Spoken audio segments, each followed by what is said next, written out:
Amém, Deus, acabamos de adorar, Deus, declarar a Tua graça, mas nós temos, Senhor Pai, vivido em épocas que a Tua graça tem sido esvaziada.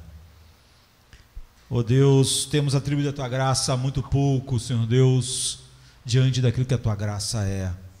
Que nossa breve meditação nesta noite, Senhor Pai, coloque nossas mentes e corações, Senhor Deus, no lugar certo, diante da Tua graça, para que nós possamos realmente exaltar a Ti como Deus de toda a graça, Deus, toda a graça suficiente.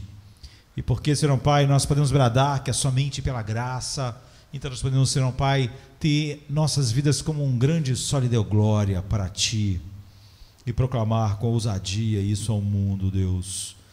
É o que nós Te pedimos, em nome de Jesus, amém. Hoje pela manhã ceamos, não é? E olhamos Jesus dizer: fazer isso em memória de mim. E estávamos vendo como pode parecer impossível as pessoas esquecerem aquilo que Cristo fez, mas como isso é comum, porque o mundo tem uma ideia totalmente diferente do que é o Evangelho, e a maioria dos cristãos hoje, quando vão lembrar, não lembram mais do Evangelho, porque eles estão com as categorias do mundo em sua mente. E eu queria olhar para Romanos 5:20 aqui. Eu mudei o que eu ia pregar agora à noite, porque eu achei que ia ser longo. Eu não sei nem se o que eu vou falar aqui vai ser longo também. Mas eu mudei porque achei longo, e hoje eu estou com um problema de coluna, assim.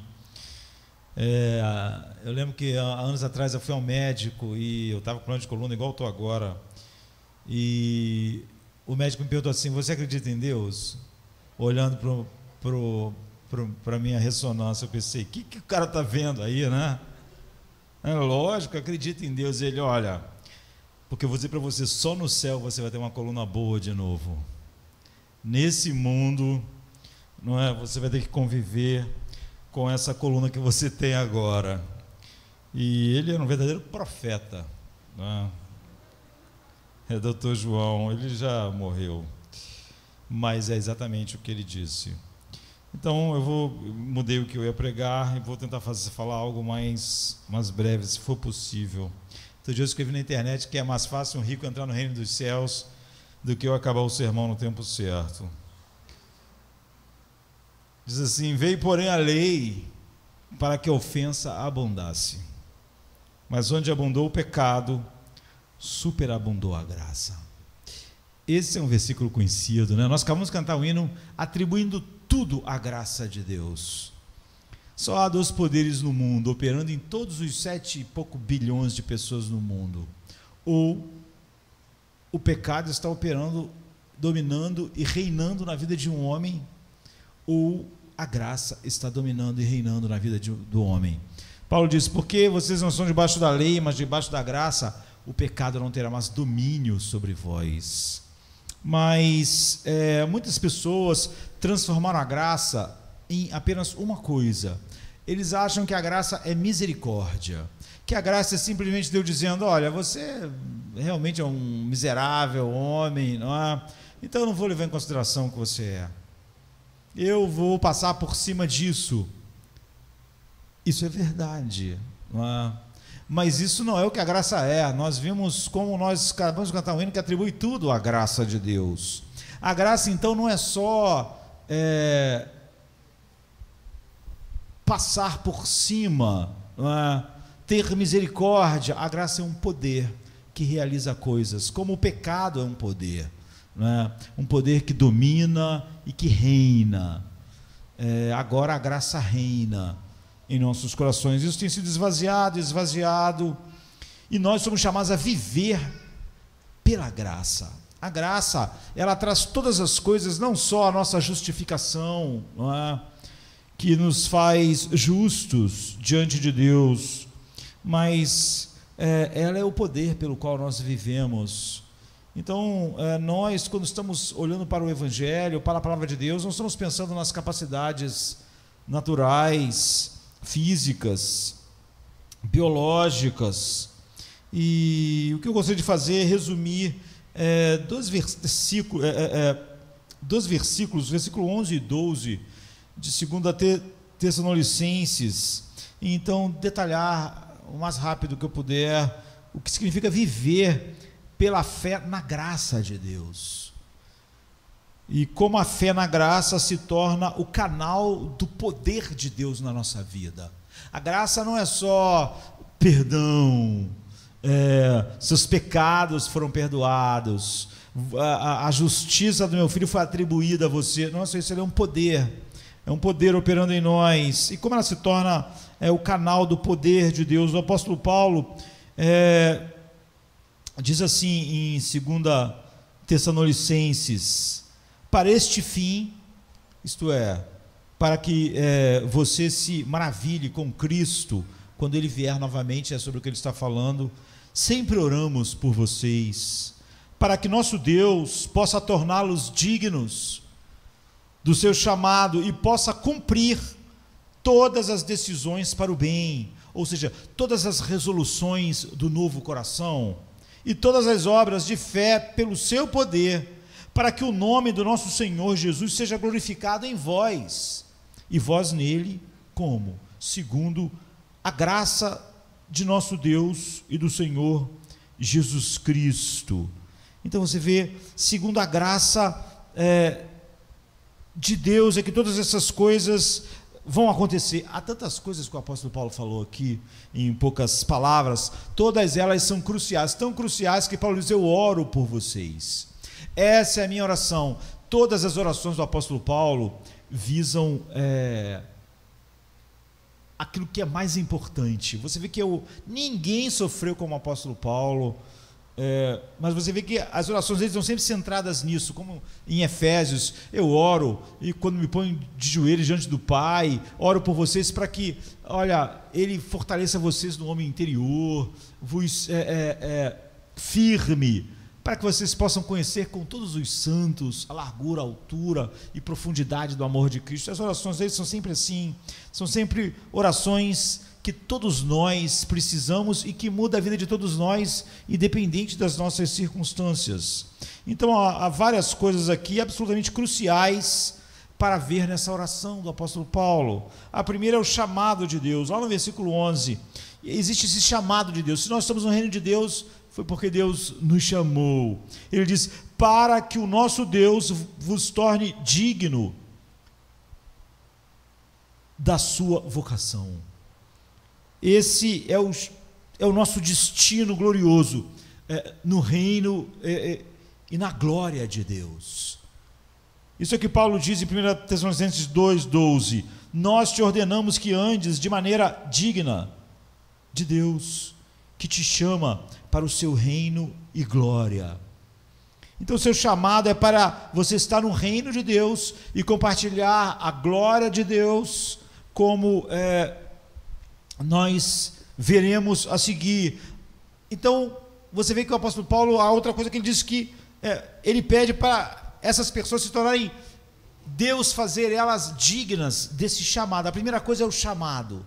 A segunda coisa é você ser digno do chamado. Essa é a segunda coisa. Existe o nosso ser digno do chamado de Deus, que ele diz no versículo 11: para que o nosso Deus vos torne dignos do seu chamado, ou da sua vocação, conforme a nossa tradução aí. Então, ser feito digno não significa ser feito merecedor do chamado.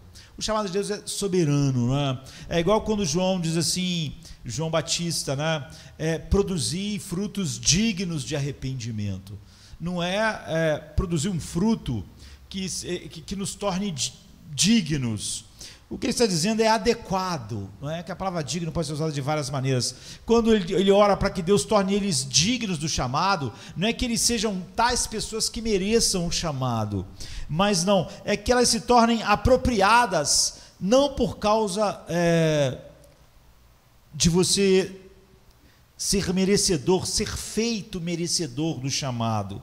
Significa adequado, apropriado ao valor do chamado. O chamado é imenso, e Deus então, Paulo está orando para Deus nos tornar dignos de tão grande chamado. Então, quando você vai receber alguém muito importante, você quer que a casa, você quer que aonde a pessoa vai ficar hospedada, onde ela vai dormir, seja digno daquela pessoa. Então, se você vai hospedar, sei lá, a rainha da Inglaterra, ou o presidente da República, você fica pensando, será que esse quarto é digno? Vamos fazer esse quarto, esse lugar digno da rainha, digno do presidente da República, ou seja, adequado. Você pensa, eu preciso redecorar, eu preciso que isso se torne digno, ou seja, à altura da dignidade daquela pessoa. Não é que o quarto vai ser tão maravilhoso que a rainha resolve ir naquele quarto. Não. Não é que o quarto era tão merecedor que o presidente resolveu dormir lá. Não. É que, como há um valor naquela pessoa, nós queremos que aquele aposento esteja digno dela. O valor, a importância não está no quarto, está na pessoa que vai estar ali. E a gente vai fazer de tudo para que aquele lugar seja digno daquela pessoa. É isso. Não há nenhum valor em nós somos só um quarto comum, mas nós não éramos belos para Deus nos escolher. Ele nos escolheu soberanamente, mas agora, não é? Agora nós vamos ser feitos dignos, porque Ele nos chamou. Portanto, estamos sendo adequados para o nosso chamado ao reino da glória de Deus.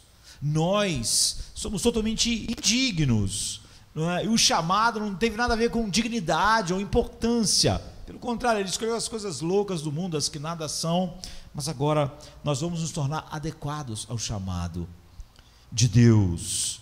E a terceira coisa é o cumprimento das boas resoluções. Novos corações têm afeições santas e resoluções santas. Paulo toda hora está falando, o meu desejo é conhecê-lo.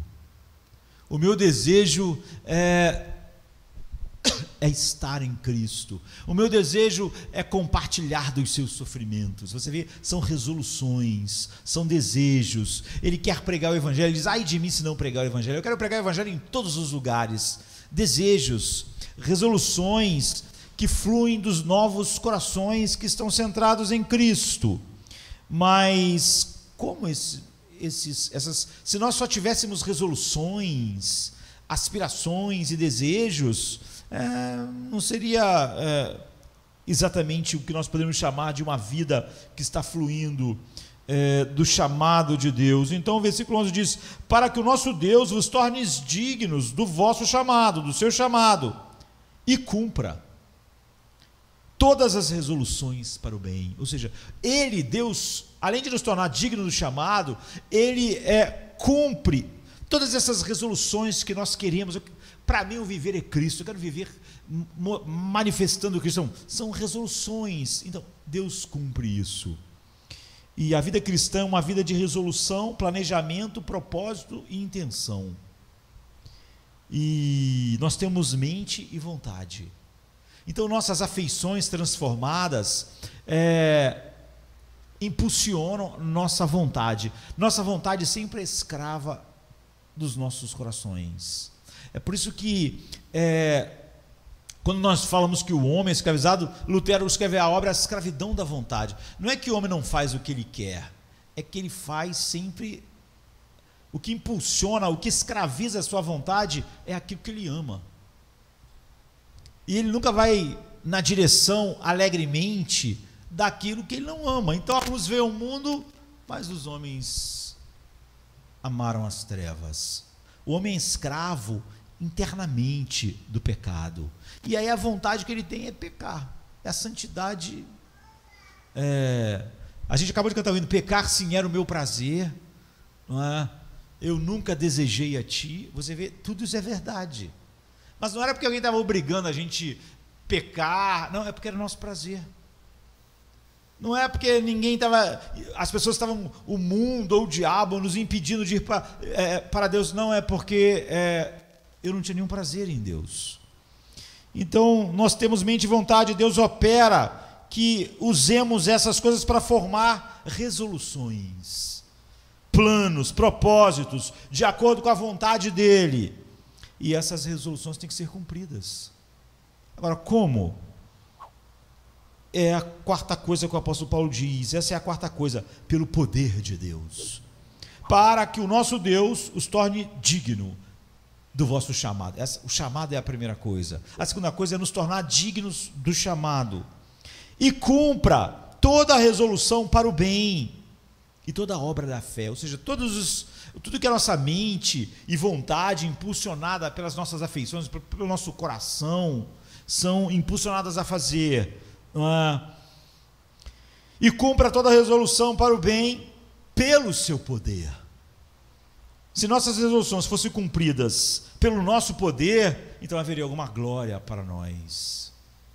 Haveria algo que nós íamos atribuir a nós, íamos atribuir alguma das riquezas compradas pelo sangue de Cristo, íamos dizer que o crer foi meu, íamos dizer que a fé foi minha. Não é? Essa é a parte que eu fiz. Mas todas as coisas, o novo coração foi criado por Ele, soberanamente. Ele abriu nossos olhos, e aí essa nova mente, esse novo coração se encheu de resoluções, desejos, planos, que ele chama de obra da fé, que é cumprida pelo poder de Deus, o mesmo poder que nos recriou, nos regenerou. E ficará claro que Deus pretende receber toda a glória pelo cumprimento dessas boas resoluções. Todos os desejos de Paulo, Deus queria receber a glória através de todos aqueles desejos, aquelas resoluções se cumprindo. Para mim, o viver é Cristo, morrer é ganho. Chegou uma hora que Paulo teve que morrer. E de fato, todas essas resoluções foram cumpridas pelo poder de Deus. Não é? Então ele os cumpre por seu poder, não o nosso. Todas as coisas. Ele opera o querer, a resolução e o efetuar, que é dar o poder que cumpre as resoluções. Portanto, o nosso dever é explorar o seu poder. Agora, como? Vivendo, não é? Vivendo pela fé. E Paulo então diz assim: para que o nosso Deus os torne dignos do seu chamado e cumpra toda a resolução para o bem e toda a obra de fé pelo seu poder. Quando Deus cumpre uma resolução para o bem, isso quando eu bebo um copo d'água para a glória de Deus, aquilo se tornou uma obra da fé, não é? Quando eu faço todas as coisas para a glória de Deus, aquilo se torna uma obra da fé. Todas as coisas. Então, a obra da fé é porque o meio pelo qual recebemos o poder para cumprir a resolução e transformá-la em ação é a fé que Deus concede. Portanto, a ação, ou a obra, ou o ato, é chamado de obra da fé. Obra da fé são todas as resoluções que o novo coração tomou, centrado em Deus, na vontade de Deus, na beleza infinita de Cristo. E quando aquelas resoluções se tornam atos, não é? Se tornam fatos, então aquele ato, não é uma obra da fé. E é um ato da fé. Portanto, do lado de Deus, a resolução se tornou uma ação, nós vimos, pelo poder de Deus. E do nosso lado, a resolução tornou-se uma ação pela fé que Ele concedeu a nós. Fé nesse poder, que é o oposto de eu pensar que qualquer coisa que me é dita no Evangelho está dependendo de uma combinação correta, bioquímica, ou das circunstâncias, ou das pessoas que me cercam, ou enfim, de alguma coisa no mundo natural, físico, e não simplesmente disso. Então a resolução tornou-se uma ação, obra, e uma obra da fé. Aquele pecado foi realizado, foi derrotado. Aquele pecado ali foi mortificado. Esse desejo de glorificar Cristo naquela situação ali foi tornado realidade. Por quê? Porque nós desviamos o nosso olhar de nós mesmos para Deus e todos os efeitos poderosos da graça de Deus em nossas vidas. E só então Jesus é glorificado. Portanto, a sexta coisa a ver aqui é que o nome de Jesus é glorificado quando o poder de Deus cumpre as nossas resoluções por meio da fé. Não bastava Paulo dizer, para mim o viver é Cristo e o morrer é ganho, se quando ele fosse morrer, aí ele ficasse apavorado, e então Cristo não foi glorificado. Então, portanto, Jesus é glorificado quando o poder de Deus cumpre as resoluções e anseios do nosso novo coração por meio da fé e transforma aquilo em ação. Paulo disse, eu não me envergonho do Evangelho, eu estou pronto para pregar em Roma. Nós sabemos que a última coisa que ele fez foi pregar em Roma. E nós sabemos, quando ele fala sobre a sua defesa, ele disse, foi dada a Paulo a chance de se defender, quem sabe salvar a sua vida como cidadão romano. Ele pode apelar para César, mas Paulo nos conta uma coisa muito estranha. Ele tirou os olhos totalmente dele mesmo e ele pensou diante daqueles senadores, daquelas autoridades romanas. Ele pensou, que outra chance eu tenho de pregar para essas pessoas? E ele disse, ninguém estava comigo na minha primeira defesa, mas eu dei testemunho do Evangelho de Cristo àquelas pessoas. Então, você vê o desejo dele, eu estou pronto a pregar em Roma, se transformou em quê? Se transformou em realidade, não é? Então o versículo 12 diz, para que em vós o nome de Jesus Cristo seja glorificado. Ou seja, Deus cumpre as nossas resoluções pelo poder dele, por meio da fé que ele nos deu, para que o nome de Jesus receba toda a glória. E isso pressupõe que o poder de Deus está vindo até nós por causa de Cristo. E é só por isso que, apesar de eu cumprir todas aquelas resoluções pelo poder de Deus, Jesus recebe toda a glória. Porque não há nada que tenha chegado a mim que ele não tenha comprado com o seu sangue. É o que em outro lugar Paulo vai chamar de toda sorte de bênçãos espirituais. Nós temos toda sorte de bênçãos espirituais em Cristo, porque ele comprou cada uma delas. Porque Jesus morreu por nós, o poder de Deus agora. E essa é a tragédia do homem. Você só pode ter Deus por você ou contra você. E o homem que está debaixo da ira de Deus, Deus é contra ele. E quando Deus é contra algo, quem pode ajudar? Deus diz, operando eu, quem impedirá? Se Deus condena, quem vai absolver? Se Deus derrama a ira, quem pode, de alguma maneira, conter essa ira? Mas agora, pense em todo o poder infinito de Deus que era contra nós. Só por causa de Cristo, todo esse poder é por nós agora. Da mesma maneira que todo esse poder é contra quem está fora de Cristo, ele é totalmente a favor de quem está em Cristo. Então, quando esse poder nos permite transformar nossas resoluções em atos de amor, exaltação, que mostra o valor de Cristo, então Cristo recebe a glória. E quando ele é glorificado, acontece algo maravilhoso, para como nós vemos como a graça realmente superabundou. Quando ele é glorificado, nós também somos glorificados nele. É o que o texto está dizendo.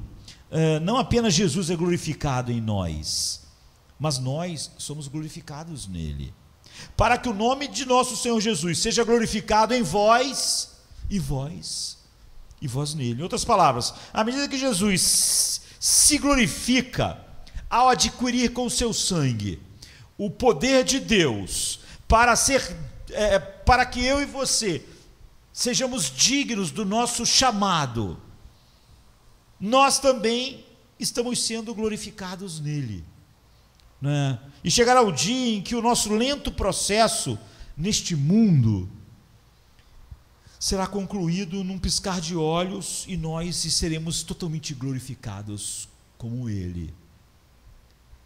E agora nós estamos indo de um grau de glória para outro grau de glória, até que um dia nós seremos como ele. Esse é o chamado para o qual nós estamos sendo feitos dignos e adequados. É sobre isso que Paulo está orando. E tudo isso funciona como? O que está fazendo tudo isso funcionar? Todas essas coisas que nós vimos, até nós sendo glorificados nele, que recebe toda a glória, é tudo pela graça de Deus. A graça de Deus, queridos, é um poder que cumpre todas as coisas que Deus determinou. Ela não é só Deus passar por cima, vou fingir que você nunca fez nada disso, mas você vai ficar aí nesse jeito, porque você é assim, não é? A graça é o poder que nos transforma, é o poder que nos chamou ao comprar todas as coisas para nós, nos faz digno do chamado, faz nós termos novas resoluções e propósitos no coração, e faz nós podermos cumprir, fornece o poder para cumprirmos essas resoluções, para que Cristo seja glorificado e nós sejamos glorificados em Cristo.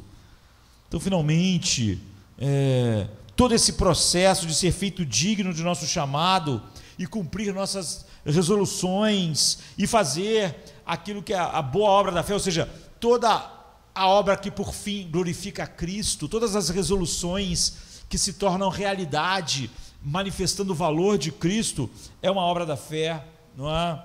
Então, no poder de Deus, tudo isso é segundo a graça de nosso Senhor Jesus Cristo, para que o nome do nosso Senhor Jesus Cristo seja glorificado em vós, e vós nele, segundo a graça de nosso Deus e do Senhor Jesus Cristo. Todo esse processo que Paulo foi dizendo do que é a vida cristã, você vê, no final, foi produzido, cumprido, feito pelo poder infinito da graça de Deus. Foi tudo pela graça, o poder de Deus que vem a nós a cada momento, cumprindo nossas resoluções, criando as resoluções, sendo o poder que nos faz cumprir as resoluções, é o poder da graça de Deus. Então, quando você junta todas essas peças, você vê, Paulo terminou com o fundamento de tudo, a graça do nosso Senhor Jesus Cristo. Ele mostrou as partes de tudo ele dissecou o que é a vida cristã, para no final dizer, tudo isso é o que a graça faz. Se você achar que só uma coisa você está debaixo da graça, você está enganado, porque o que a graça faz é isso, nos faz dignos do nosso chamado, cria essas resoluções em nossos corações, é o poder para nós cumprirmos essas resoluções, para que Cristo em tudo seja glorificado, porque tudo fluiu dele, e nós sejamos glorificados nele, segundo a graça. Então, se você é cristão, essa é a descrição da sua vida. Paulo aqui, em Tessalonicenses, ele está descrevendo, tudo começa e é baseado na graça de Deus. Tudo termina e foi cumprido pela graça de Deus. Essa graça é expressa no poder de Deus para com seus filhos, momento a momento, até o fim. Veja o final do versículo 11, pelo seu poder. Esse gracioso poder que Deus exerce sobre seus filhos é apropriado, é recebido e é utilizado pela fé. E a maneira como nós experimentamos o poder de Deus é confiando que Ele será para nós tudo que nós precisarmos agora, amanhã, depois de amanhã, até o fim. Até o fim. O efeito desse poder, conforme nós confiamos nele, por isso que é tão trágico quando você fala sobre o que o Evangelho faz e alguém vem achando que o humanismo secular vai poder ajudar, ou vem com uma desculpa humanista para não. Nós estamos falando sobre a graça de Deus, que é o poder de Deus, e não simplesmente a desculpa de Deus para nós. Assim, a vida cristã é vivida pela fé que a graça produziu. O cristianismo não é uma religião de boa vontade, força de vontade. Nós temos que conseguir, nós temos que reunir nossas forças para conseguir. Não, não. Nós não vamos em direção às coisas. Nós temos resoluções, nós temos anseios que estão sendo criados em nossos corações. Nós temos desejos. O meu desejo, Paulo diz, é conhecê-lo. E ele era o homem que mais conhecia Cristo, mas o desejo dele era conhecê-lo mais. O meu desejo é ser como ele em sua morte. Nós temos resoluções e desejos. Esses são os desejos de Paulo, que estão sendo criados em seu novo coração, pelo mesmo poder que criou o seu novo coração, a graça de Deus. Então nós formamos propósitos. Eu não vivo mais, Cristo vive em mim. Eu não me glorio em mais nada a não ser na cruz de Cristo. Mas ao empenharmos nossa vontade para agir, nós sabemos que não nós, porém a graça de Deus em mim, e nós o estimamos, nós o amamos, e nós confiamos nele, que o poder será dado para cumprir os anseios que ele mesmo está criando em nossos corações. Paulo diz, e eu sei que eu não serei envergonhado nesses anseios. Eu quero que Cristo seja glorificado em mim, quer pela minha morte, quer pela minha vida. Eu sei que eu não serei envergonhado por causa do poder. Então esse é o panorama da vida cristã. Dessa forma, então, nós somos feitos dignos do chamado. Isso que é ter sido feito digno do chamado, uma vida de dependente, dependência total para a obediência, não só para o perdão, para que nossa vida seja apropriada ou adequada ao nosso chamado, que é o reino da glória de Deus, para que a gente seja digno desse chamado. E ser feito digno é o primeiro estágio em que somos totalmente glorificados em Cristo. À medida que nós estamos sendo feitos dignos, dia após dia, nós estamos, se usássemos outra palavra, nós estamos indo de um grau de glória para outro grau de glória. É isso que está sendo feito digno, Cristo sendo totalmente glorificado por meio de nós, para que no fim nós sejamos glorificados nele. Então, quando você olha para esses dois versículos, você vê que eles são um panorama surpreendente da vida cristã. É como se você tivesse pegado numa paisagem, um helicóptero, e tenha tido uma vista panorâmica. Isso é a vida cristã. E o significado da existência de um Filho de Deus. Tudo flui da graça de Deus em Cristo, e tudo está se movendo em direção à plena glória de Deus, pelo seu poder, através da sua graça. E entre o fundamento da graça e o objetivo da glória, que é cada filho de Deus está glorificado, existe o poder da graça chegando diariamente em nossas vidas, para hoje, para amanhã, para o leito de hospital, para o último dia das nossas vidas, para as nossas resoluções.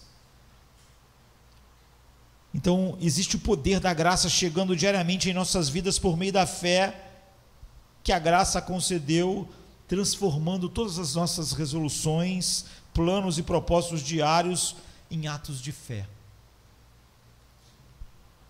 e nos preparando para a glória. Querido, se eu pudesse dizer para você uma única coisa, eu diria, querido, viva esses versos, e isso é toda a vida cristã. Você não vai encontrar um resumo melhor do poder da graça, do Evangelho, e da onde o Evangelho leva aqueles que ele tomou. Essa é a sua vida como cristão. Você vê, hoje nós estamos vendo como o cristianismo, o Evangelho para o mundo é algo totalmente diferente, e agora a vida do Evangelho também é totalmente oposta, tanto lá quanto cá, não é? Tudo está fluindo da mesma fonte. Então, diariamente, de hora em hora, nós estamos aproveitando esse fluxo de graça de Deus para despertar sentimentos, afeições, resoluções, e essa mesma graça é o poder pelo qual nós transformamos esses desejos em atos que são obras da fé, de modo que à medida que você se torna cada vez, a cada passo, mais digno do chamado de Deus, mais digno do chamado soberano, ou seja, cada dia mais santificado, ou mais apto para a glória, mais apto para a glória. Essa é uma oração incrível, e à medida que isso vai acontecendo, Jesus vai obtendo mais e mais glória em nossa vida. Agora, isso significa tudo para o nosso dia a dia, não é? Porque explicitamente, implicitamente aqui, nos diz como cada passo é dado por alguém regenerado. Graça no Novo Testamento, como vimos, não é apenas uma disposição de Deus, o que se tornou para muitas pessoas isso, é uma disposição de Deus de fazer o bem para mim. Eu não mudo nada, porque a graça é só essa disposição em Deus, não é? Desculpa. É só essa disposição em Deus, é só um favor imerecido. Eu não merecia Ele ter tido essa disposição boa, mas ela é o poder de Deus que atua em nossas vidas e faz todas as coisas boas acontecerem, todas as resoluções se transformarem em atos de fé que glorificam a Cristo. Então Paulo disse que cumprimos nossas resoluções para o bem pelo poder de Deus, verso 11. Então ele adiciona no final, no verso 12, segundo a graça do nosso Deus e do Senhor Jesus Cristo. Esse poder que realmente opera em nossas vidas para tornar possível a obediência e a transformação em atos em nossa vida, daquelas boas resoluções que exalta a Cristo, é uma extensão da ação da graça de Deus em nós. Você pode ver isso, por exemplo, em 1 Coríntios 15, 10, que diz: pela graça de Deus eu sou o que sou. Não é só que pela graça de Deus eu não vou para o inferno, pela graça de Deus, Deus passou por cima dos meus pecados. Não, ele diz assim: pela graça de Deus eu sou o que sou, e a sua graça para comigo não foi em vão. Pelo contrário, trabalhei mais do que qualquer um deles, embora não fosse eu, mas a graça de Deus que está comigo. Ou seja, Paulo está dizendo o seguinte: todas as resoluções que transformaram em atos de fé, que glorificaram a Cristo, foram feitas pela graça de Deus. Todas elas, não eu. Portanto, a graça é o poder ativo na vida do cristão. Ela é o poder que energiza e faz tudo. Ela não é só perdão de pecados. Portanto, essa graça que se move em poder de Deus para nós, é assim que a graça se move de Deus para nós, ela se move em poder. O Evangelho, Paulo diz, é o poder de Deus para a salvação. Então essa graça que se move em poder de Deus para você, em um determinado momento no passado, está agindo agora, e Paulo diz, vai agir no futuro. Ou seja, a graça, se fez algo contigo no passado, se na eternidade, por graça, você foi escolhido, e se a graça fez algo no passado, no tempo, não lá na eternidade somente, mas no tempo, a graça te regenerou, então a graça está agindo hoje em você, e não há nenhuma dúvida de que a graça vai agir amanhã, e depois de amanhã, e daqui a um mês, e daqui a anos, até o fim. Se a graça estava sobre Josemar na eternidade, ela está sobre Josemar agora em fevereiro de 2021. Ela já fez algo por mim, em mim, portanto no passado. Ela está fazendo algo em mim hoje e vai fazer amanhã. Ela é que transforma as resoluções que ela produz em atos. E porque são resoluções baseadas no que Jesus fez, quando aquelas resoluções se tornam atos de fé, não é? E isso é que está me tornando digno do chamado, e é por isso que ele recebe toda a glória, e eu sou glorificado nele. Portanto, no futuro, a graça vai estar lá.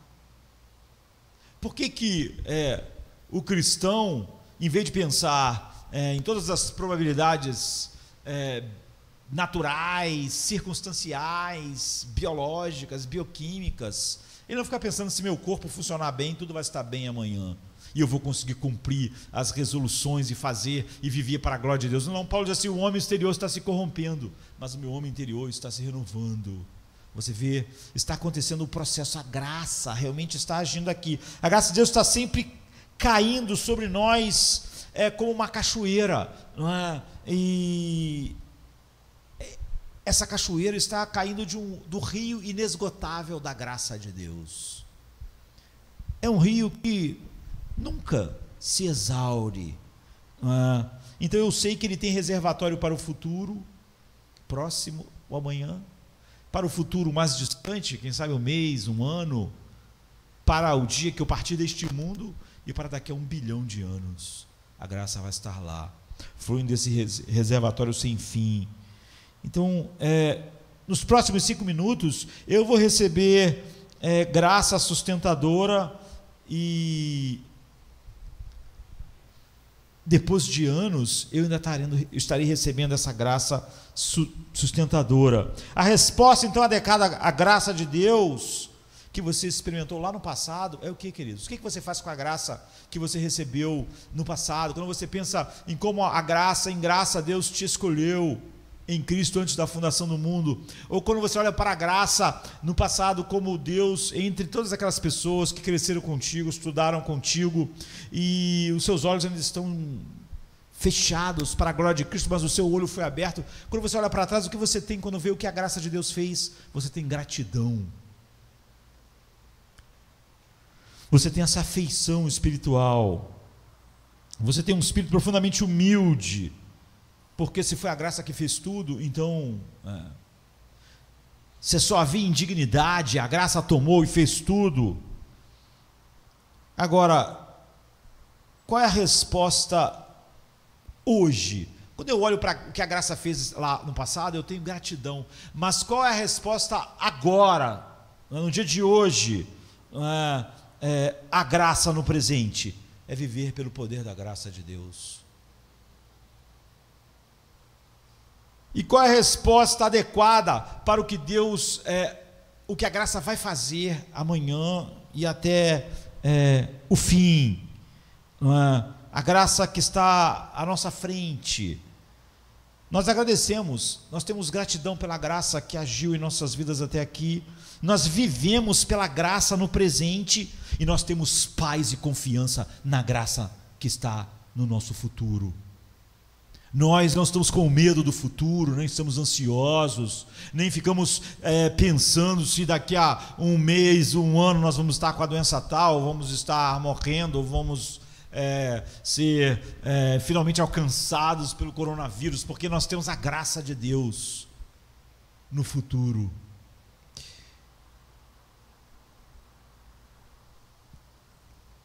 Certa vez alguém estava dizendo: às vezes eu temo de não ter a capacidade de ser um mártir. Mas você vai ser um mártir hoje? Não tem nenhum perigo de eu ser um mártir hoje, então. Então você está fazendo algo pecaminoso, porque se a graça no futuro há um martírio para mim, então a graça vai estar lá. Certa vez uma menina falou para o seu pai isso: pai, era pequenininha ainda, né? Criança, eu tenho medo de que por que eu não recebo agora já as sensações corretas para aquilo que pode acontecer no futuro? E o pai falou para a filha assim: minha filha, quando você viaja para casa do vovô e eu te levo na estação do trem, eu te dou o dinheiro 1 semana antes ou na estação do trem? E ela disse: na estação. Então ele disse: assim é Deus. Quando chegar o momento tal, então você não vai ser envergonhado. É o que Paulo disse: eu sei que não serei envergonhado, eu terei a graça apropriada para glorificar a Deus. Assim, nós confiamos. Você vê como a ansiedade é o oposto desse fluxo. A ansiedade é eu achar que a graça não será suficiente amanhã. é que a ideia minha de que a graça de Deus me basta, bastou no passado, talvez basta no presente, mas eu acho que ela não vai ser suficiente amanhã. A resposta que eu dou à graça, que ainda está por vir, é confiança, é descanso, é paz. Hoje, a graça é o poder que me faz transformar resoluções em obras da fé. No passado, a graça se transforma no meu coração na afeição da gratidão. E é aqui que nós temos a certeza da graça operando até o fim. Ela começou e ela termina, e nós reagimos de acordo. Sempre que olhamos para trás, gratidão. Sempre que olhamos para o presente, poder. Nós estamos olhando para a graça. Graça no passado, gratidão. Graça no presente é o poder para cumprir o bom propósito, as resoluções.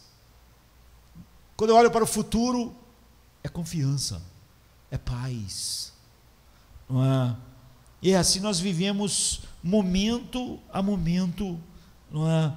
No constante fluxo da graça em nossas vidas.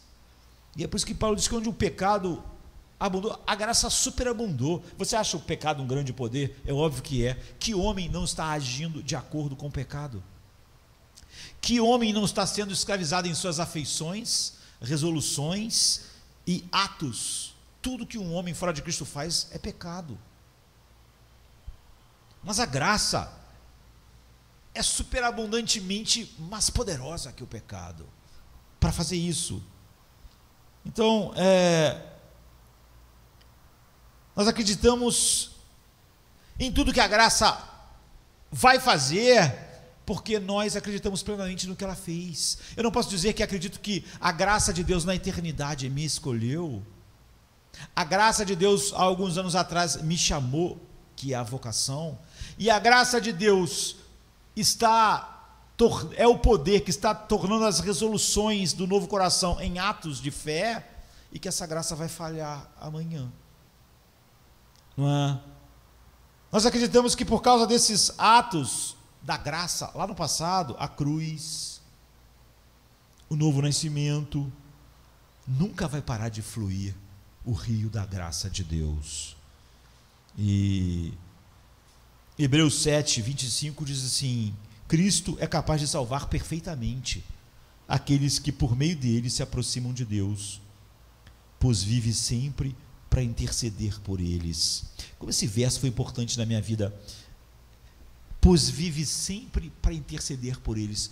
Porque ele está falando que Jesus nos salvou morrendo por nós. Ele morreu por nós. Mas agora esse verso diz algo maravilhoso. Diz que ele vive por nós. Pois ele vive sempre para interceder por eles. Ele viveu por mim, morreu por mim, e agora ele vive por mim. Sempre. Ele é capaz, a graça é capaz de cumprir todas essas coisas, porque Jesus vive por nós. Ele que é a fonte desse fluxo infinito de graça. Cristo morreu por nós, mas Cristo também vive por nós. E porque a sua morte comprou tudo, e da vida dele flui tudo que provê a graça dele nunca vai parar de fluir para nós, a não ser que ele deixasse de existir. Então nós podemos confiar na graça e as afeições da gratidão inundarem nossos corações quando olhamos para o passado, e confiar na graça, que é o poder de Deus que transforma as resoluções em obras da fé, atos da fé no presente. Então olhamos para o futuro com a mesma segurança. Se a graça tivesse falhado lá atrás, na eternidade, na cruz, no meu novo nascimento, então eu poderia ter dúvidas de que a graça tinha algum limite. Mas como ela pode ter limite se essa graça fez Deus mesmo descer do céu? Deus mesmo se transformar num homem. O que é mais difícil para essa graça fazer? A graça passada me mostra que não há nenhum limite para o que ela possa fazer para cumprir o propósito. Portanto, embora a nossa fé seja fundada em atos decisivos da graça redentora do passado, Jesus é o Cordeiro que foi morto antes da fundação do mundo, mas também há 2000 anos atrás no tempo ele realmente estava lá. Então a maneira como a fé atua a cada momento para nos transformar, para transformar nossas resoluções em atos de fé, de pureza, de amor. O que é isso? Ela está transformando o quê? Paciência, bondade, mansidão, fidelidade, domínio próprio, todas essas coisas em atitudes. Afeições que se transformam em atitudes, e olhando para cima e para frente, para a fonte infinita da graça que nós vivemos pela fé. Sabendo que realmente esse fluxo contínuo de graça é impossível de ser parado. Então nós estamos satisfeitos com as promessas de Deus, não é? Só porque nós estamos satisfeitos com as promessas de Deus, nós realmente podemos olhar para o futuro e olhar para a glória futura e dizer: não há como comparar as aflições do presente com a glória que está na frente. Por quê? Porque a graça que me faz satisfeito em Cristo no meio das aflições é a graça que vai me dar a glória final. Quando falamos de fé, não é? Queremos dizer que estar satisfeito com tudo que Deus prometeu para nós em Cristo, não é? A graça transformando as resoluções em um monte de atos em nossas vidas que mostram a nossa satisfação, o nosso deleite. É aí que é o ninho, que é o útero, eu diria, das nossas resoluções, que vão se transformar em obras de fé. Jesus disse assim em João 6,35: quem crê em mim nunca terá sede. Em outras palavras, acreditar em mim significa receber uma satisfação na sua alma, que sou eu mesmo, que nunca mais a sua alma clama por outra coisa para satisfazê-la. Estar satisfeito com tudo que Deus é e promete ser agora, amanhã e daqui a 1 bilhão de anos em Cristo. Então a fé não é um assentimento, simplesmente é um abraço satisfatório em cada promessa de Deus. Quando Paulo diz assim em Filipenses 3,8: eu considero tudo como perda por causa do valor insuperável de conhecer a Cristo, ele quer dizer que a cada momento, em cada situação da vida de Paulo, e nós conhecemos várias, Cristo satisfazia ele em qualquer situação. É por isso que ele diz que aprendi a estar satisfeito, porque ele está dizendo o seguinte: Cristo realmente é aquela fonte que eu bebi e eu não tenho mais sede, e eu sei como ser humilhado, ele diz, e sei como ter abundância. Em toda circunstância eu aprendi o segredo de enfrentar a fartura e a fome, porque eu posso todas as coisas naquele que me fortalece, não é? Paulo está contente, satisfeito em todas as circunstâncias. Quanto? Porque ele disse que aprendeu o segredo. O quê? Aprendi a confiar nele para cada momento. Eu posso todas as coisas naquele que me fortalece. Porque a graça de Deus, não eu, a graça de Deus em mim, ela não encontra nenhuma barreira na qual ela realmente é obrigada a parar. A graça do amanhã para mim é um descanso hoje. Eu posso ter paz hoje porque eu sei que a graça vai estar amanhã ainda fluindo, em cada circunstância, em cada necessidade. Eu sei mais do que isso, eu sei que ela será suficiente, no sentido de que o meu coração vai estar satisfeito em todas as situações. Eu estou contente. Isso é o que queremos dizer com fé, não é? Verdadeira na graça contínua de Deus. Essa é a descrição da vida cristã, como nós olhamos hoje para a descrição do Evangelho. Agora nós estamos olhando para a descrição da vida que o Evangelho produz em nós. E você vê como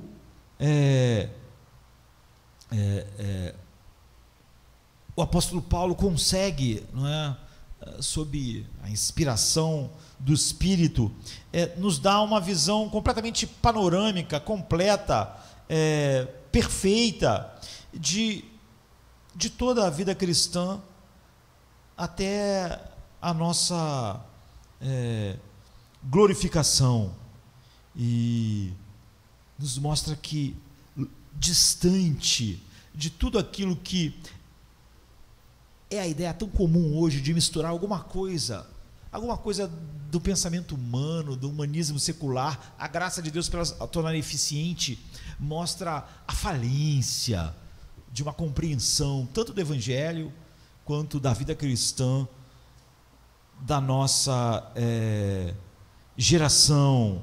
Nós, se temos um novo coração, vamos sim ter novas e novas resoluções, e elas sempre estão fluindo da certeza de que elas se transformam em atos de fé, mas porque nós realmente olhamos para a graça de Deus e desfrutamos dela como uma realidade em nossas vidas. Por exemplo, se você tem em seu coração a resolução para dar, não é? Para contribuir, essa resolução são as resoluções que o Espírito Santo cria em nós. O poder de Deus para cumprir essa resolução, e é por isso que Paulo está orando, virá de você confiar na graça para amanhã, senão você não faz isso. Por exemplo, diz assim, em Filipenses 4,19: mas Deus suprirá todas as suas necessidades de acordo com as suas riquezas na glória de Cristo. Então, se você não confiar que a graça fará isso, você terá dificuldade de contribuir hoje, porque você vai pensar, esse dinheiro vai me fazer falta. Ou, 2 Coríntios 9,6: quem semeia com abundância, também se fará com abundância. Se você não acredita nisso de verdade, que a graça no futuro vai estar produzindo isso no teu amanhã, então você não pode. Ou essa promessa: Deus pode fazer abundar para você toda a graça, para que, tendo toda a suficiência em todas as coisas, em todos os momentos, vocês abundem em toda boa obra. 2 Coríntios 9:8. É assim que eu posso fazer a resolução com alegria de dar. Você vê, é porque eu descanso numa graça que operou no passado, que opera no presente, que vai operar no meu futuro. Agora, a gente viu que ele vai nos tornar dignos do chamado para cumprirmos as resoluções, não é? Para que elas se transformem em obras de fé, por causa do poder de Deus que opera pela graça de Deus. Você, por exemplo, pode, o seu novo coração, lá surge a resolução de retribuir o bem com o mal. Como você pode fazer isso? O poder de Deus para você cumprir a resolução de retribuir o bem, o mal, só pode vir de uma confiança nesse fluxo de graça que não vai terminar agora, senão você não vai poder retribuir o mal com o bem. Mas a Bíblia diz assim em Mateus 5,11: bem-aventurado és quando outros te insultam e perseguem e proferem todos os tipos de mal contra você, falsamente falam de você por minha conta, ou por minha causa. Ele diz: alegrai-vos, alegrai-vos. Agora, quem vai se alegrar? Alegrai-vos, porque grande é a vossa recompensa nos céus. Se você não enxerga a graça fluindo, não é, na glorificação de Cristo em tudo que você faz agora, para que você seja glorificado em Cristo, você não vai. Porque você só vai se alegrar agora com todos os maus tratos por causa de Cristo, se você vê o teu tesouro no céu como tão certo, que então você vai poder retribuir o mal com o bem. Agora, se você não vê a graça operando assim lá, então você não vai poder, não haverá poder para que a resolução se transforme numa obra de fé. Se você tiver a resolução de renunciar pornografia, não é? Da onde vem o poder? Não vem de uma série de exercícios e esquemas. Não, o poder de Deus para cumprir essa resolução vai vir de você confiar na graça de Deus, descansando na promessa que diz assim em Mateus 5,8: bem-aventurados os puros de coração, porque eles verão a Deus. Ou melhor é arrancar os olhos do que todo o corpo ser lançado no inferno. Muito melhor, maravilhosamente melhor, totalmente satisfatório. A satisfação que flui de um coração puro é infinitamente maior. Você vê, quando você olha para a graça de Deus, assim verão a Deus. A graça começou lá no passado, ela é o poder operando hoje, e ela vai me levar à contemplação da face de Cristo, e eu serei glorificado. Então, esse é o poder que me faz a resolução de viver uma vida de pureza se tornar realidade. Se você tem a resolução no coração para falar de Cristo, quando a oportunidade aparece ou aparecer, onde vai vir o poder para cumprir essa resolução? Virá de você confiar na graça dele, que vai continuar fluindo. Então Mateus 10:19 diz assim: não fique ansioso com o que você vai falar ou dizer, porque o que você vai dizer será dado naquela hora. Você vê, eu não preciso de todo um esquema, eu não sei o que vai acontecer, mas eu vou ter graça suficiente. Se você então acabar se colocando em situação de risco por causa do Evangelho, não é? E da onde vai vir o poder para você enfrentar o risco, a situação perigosa? É no desfrute da gratidão pela graça de Deus que operou antes, como ela está criando resoluções e fazendo agora, e a certeza de que ela não vai parar, porque a resolução vai vir de você dizer assim: para mim o viver é Cristo e o morrer é lucro. Era assim que Paulo conseguia cumprir a resolução de pregar em todos os lugares. Se a graça não tivesse criado nele um coração que olha para o futuro e vê a graça ainda atuando, e a morte não pode impedir isso, ele não teria coragem de ir em frente, porque ele poderia dizer: para mim viver é Cristo, mas morrer eu não sei. Ou o que Jesus diz em Mateus 10, 28 e 30: não tema aqueles que matam o corpo, mas não podem matar a alma. Esse versículo não serve para muitos cristãos hoje, porque muitos cristãos resolveram que sua alma, ele acha que os problemas da alma estão no corpo. Essas pessoas são simplesmente materialistas. Elas dizem que acreditam em Deus, mas elas não acreditam. Ela não acredita nem que existe uma alma. Ela acha que a alma é só o que está acontecendo em processos bioquímicos. Mas Jesus está dizendo: não temam aquele que mata o corpo, porque ao matar o corpo, ele não atingiu sua alma em nada. Não temam aqueles que matam o corpo, mas não podem matar a alma. Não são 2 pardais vendidos por um tostão, e nenhum deles vai cair no chão sem o seu pai, o consentimento do seu pai, mas até o cabelo da sua cabeça estão todos contados. Ele diz: não tema aquele que pode matar o corpo e depois não pode fazer mais nada, mas aquele que pode fazer perecer o corpo e a alma no inferno. Se você acredita, se você foi levado a experimentar a graça de Deus no passado e agora, então a graça de Deus te mostra como real essa verdade de que nenhum cabelo vai cair da sua cabeça, não é? Sem estarem sob o cuidado do seu pai, porque a graça está fazendo isso. E se tu tomar a resolução que a resolução que nasce em nossos corações, de fazer algo e fazer o que a gente faz pelas pessoas sem esperar uma recompensa vindo das pessoas. Quase todo o desânimo que as pessoas têm é porque elas esperavam uma recompensa que vinha de algum outro ser humano, e quando não vem, elas acham que o que elas estão fazendo de alguma maneira não vale a pena. Mas da onde vai vir o poder para me cumprir a resolução de fazer algo sempre sem depender de que haja uma retribuição humana. Virá da graça que fluiu no passado, que cria essas resoluções no presente, transforma elas em atos de fé e me dá a certeza de que ela continuará fluindo amanhã.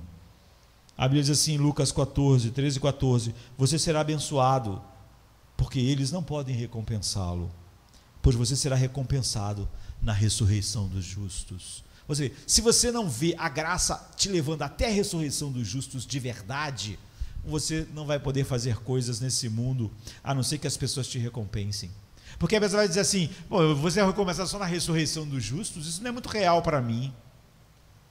Então, quando eu não consigo ver a graça me levando até a ressurreição dos justos, dificilmente é verdade que eu estou vendo a graça agindo em mim como um poder agora, e tendo agido no passado, de tal maneira que eu sou grato pelo passado, eu tenho atos pelo poder da graça agora, e sei o que a graça vai fazer no fim.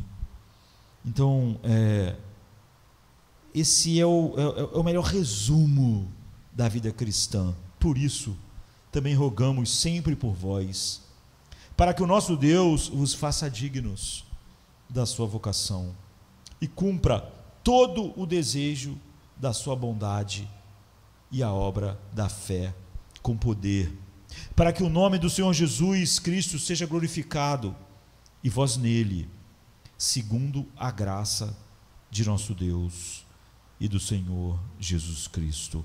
2 Tessalonicenses 1, 11 e 12. Viva esses dois versos. Mergulhe nesses dois versos.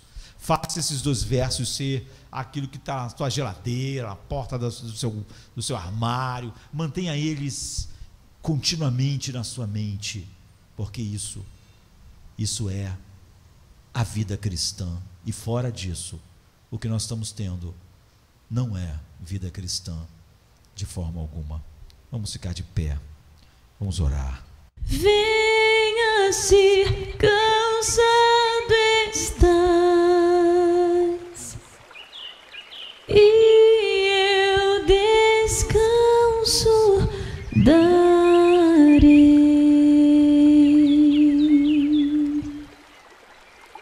Tu descansarás.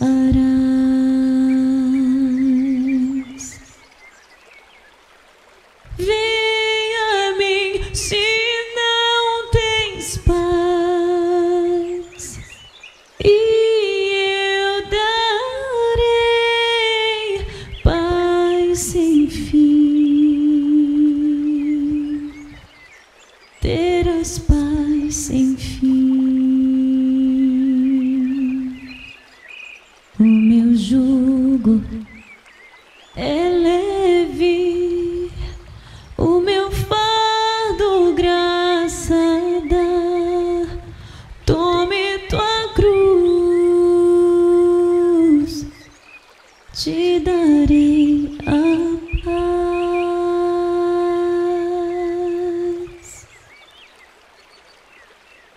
Venha o aflito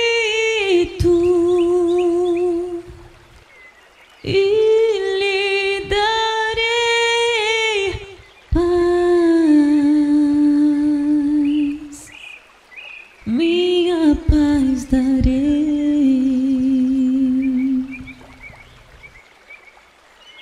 Venha a mim na dor sem fim, e eu darei paz, darei-me